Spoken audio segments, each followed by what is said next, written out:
We'll now have a few words from the rabbi for Devar. Okay, I have a few words.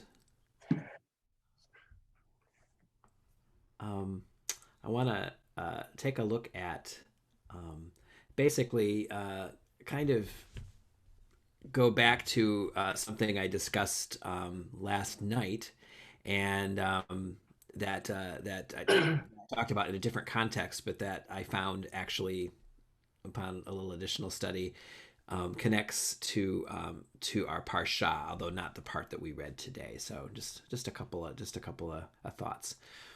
Um, so I want to take us to Genesis 50, which we did not read today, and so I will read the English, the Hebrews here. I've highlighted some words, and you'll probably understand why when we get there. So here we are. We're pretty close to the end here. When Joseph's brothers saw that their father was dead, they said, "What if Joseph still bears a grudge against us and pays us back for all the wrong we did to him?" So they sent this message to Joseph: "Before his death, your father left this instruction. So shall you say to Joseph, 'Forgive, I urge you, the offense and guilt of your brothers who treated you so harshly. Therefore, please forgive the offense of the servants of the God of your father.'" And Joseph was in tears as they spoke to him. His brothers went to him themselves, flung themselves before him, and said, "We are prepared to be your slaves." But Joseph said to them, "Have no fear. Am I a substitute for God? Besides, although you intended me harm, God intended it for good, so as to bring about the present result, the survival of many people. And so, fear not, I will sustain you and your children." Thus he reassured them, speaking kindly to them. So I was particularly taken with Elohim ha-shava latova. God intended it for good. God was thinking of good when all of this was happening, and that's how Joseph contextualizes the mistreatment by his brothers, his enslavement, and the things that happened to him before his station in Egypt, increased. So God intended it for good. That's Joseph's explanation of understanding all the things that happened to him. So I'd like to jump to a different genre completely. And this is a short piece of Agadah, a story about Nahum, who's known as Ish Gamzu, which I'll talk about in a second, and I talked about last night. But here is from Tanait 21a, and this is taken from the integrated Steinsaltz commentary and the translation of Torah. So the bold words are Torah. The words that are not in bold are English translations of the commentary written by Rabbi Aiden Steinsaltz of blessed memory. So here goes. The Gemara inquires, and why did they call him Nahum of Gamzu? The reason is that with regard to any matter that occurred to him, he would say, "This too is for the good, Gamzu latova." Once, the Jews wished to send a gift, a doron, to the house of the emperor. They said, "Who should go and present this gift?" "Let Nahum of Gamzu go, as he is accustomed to miracles." They sent with him a chest, a siftah, full of jewels and pearls, and he went and spent the night in a certain inn.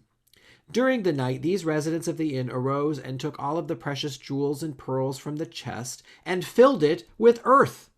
The next day, when he saw what happened, Nahum of Gamzu said, "This too is for the good."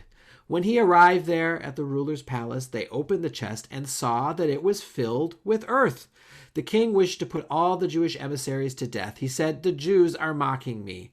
Nahum of Gamzu said, "This too is for the good." There's a larger discussion that comes after this that puts this in a little more context. But I wanted to establish, clearly the pattern of behavior, the character of Nahum. And so this always seeing that something bad or something unfortunate is also somehow connected to the good. And that takes me to something I shared last evening in a slightly different form, and that is a teaching from Rabbi Shefa Gold, who is a pretty renowned teacher within the Jewish renewal movement, known for chanting. Really some beautiful music that she has written for us. Anyway, here's her teaching on this.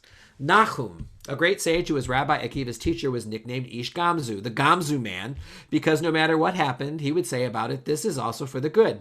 He experienced a lot of what looked to other people as very bad things: illness, misfortune, and suffering. She says, I don't think that he was saying that even those terrible things were good. Nahum Ish Gamzu was doing a very advanced practice of dedication to the larger good.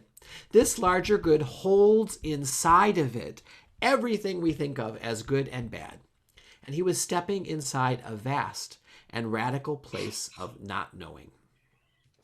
That is Rabbi Gold's version of his practice, lets me point to all the countless events, situations, fates, adventures, and misadventures of my life as I vow to use everything, yes, everything, in service to the greater good of awakening through it all.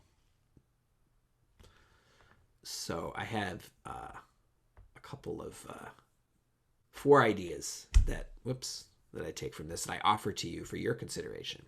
First off, in the parashah, we see that Joseph has learned that peace and forgiveness is the best means of reassembling his family and building what will ultimately become a nation. Secondly, Joseph ascribes responsibility for his past adversity to God, seeing that bad can be contained in good.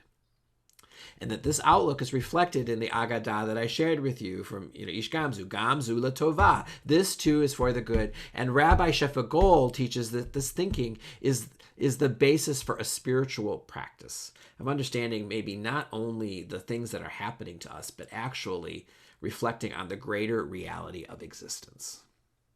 So my question for you to consider and to take away and to ponder this Shabbat is, how can each of us look at our own difficulties on a personal level or on a global level, i.e. 2020, and see them as a part of creation, as actually being present with God? And if we can do this, how might this comfort us or empower us to act? Shabbat Shalom.